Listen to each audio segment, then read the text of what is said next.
Despite all the time I spent growing up in them, churches never brought me any closer to God. My prayers felt more like habitual recitation rather than genuine conversation.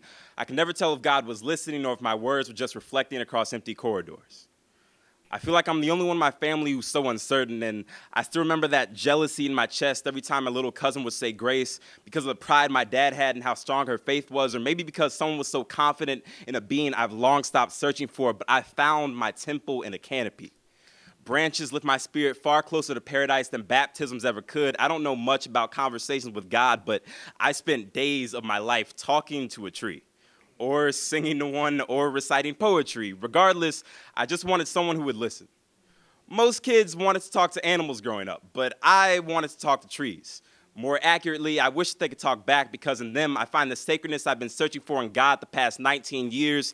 I find a sanctuary to be lost in, history wedged between rings, history I may become a part of, and no, there is no metaphor to be made here about black boys found hanging in trees. If there is a metaphor, it's one of a black boy who's found himself through gnarled roots, or one of a boy with foundation so vast that it would take devastation of biblical proportion to have a chance at shaking his resolve. I don't know much about God, but I know that I found holiness underneath these leaves that capture sunlight and transform it into sustenance, beneath these towers, home to eight-legged architects that spin webs masterfully enough to spin rain in time as it falls to the earth's surface, the greatest of observers watching a civilization swell and decay in their wake.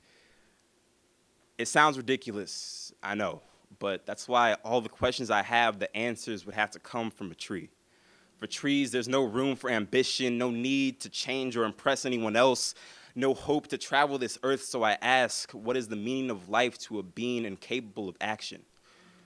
Maybe their only aspiration is to provide for others, offering refuge, shelter, protection, even long after our greed has left them nothing more than a stump above ground to rest our weary bodies. Look, I know I might be wrong, that this bark may just be a well-disguised mirror distorting my thoughts just long enough for me to recognize them as foreign, but the whole point of faith is believing despite all those possibilities, and I finally found my temple worth praying to.